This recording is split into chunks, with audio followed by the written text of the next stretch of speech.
Celui qui prie peut être appelé à transmettre la vérité par la prédication. Il doit comprendre que la prière est le facteur principal de la prédication. Il a besoin de la prière des autres pour pouvoir s'exprimer librement et avec fruit. Éphésiens 6:19.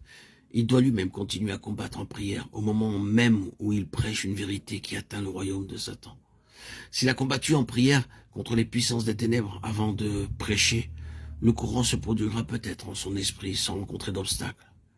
Mais même alors, il arrivera que les esprits mauvais combattront son message et qu'il ait à lutter pour trouver ses mots. Parce que son esprit doit en même temps supprimer les obstacles qui se dressent dans le royaume spirituel. Ce combat peut alors influencer la voix qui devient dure à cause de la résistance dans l'atmosphère ambiante. Elle redevient claire lorsque la résistance est vaincue. Chaque fois que l'esprit est ainsi engagé dans la lutte, l'homme extérieur, la circonférence s'en ressent aussitôt, et l'action ou l'élocution deviennent moins calmes, moins paisibles.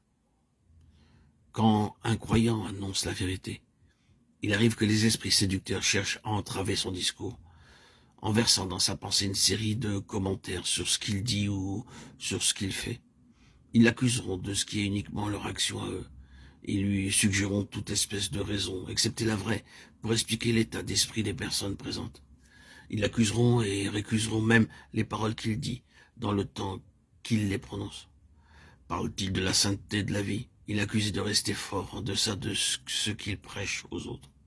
Provocation, accusation, qui le poursuivent à ce point qu'à un moment donné, il leur donne corps en exprimant à haute voix ce qui se passe en lui.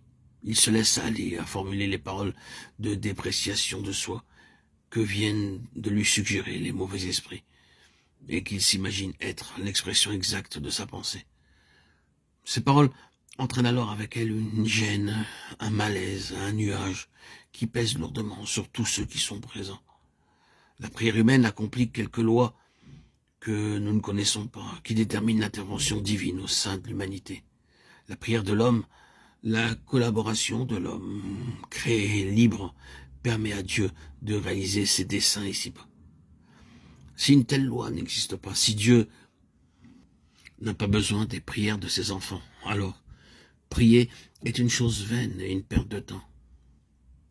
En réalité, la prière est l'arme redoutable mise par Dieu à la disposition de ses serviteurs pour qu'ils renversent et détruisent tous les obstacles qui s'opposent à lui, que ces obstacles soient dressés par le péché ou par les œuvres du diable. La prière est une force, elle édifie et elle détruit, elle construit et elle renverse.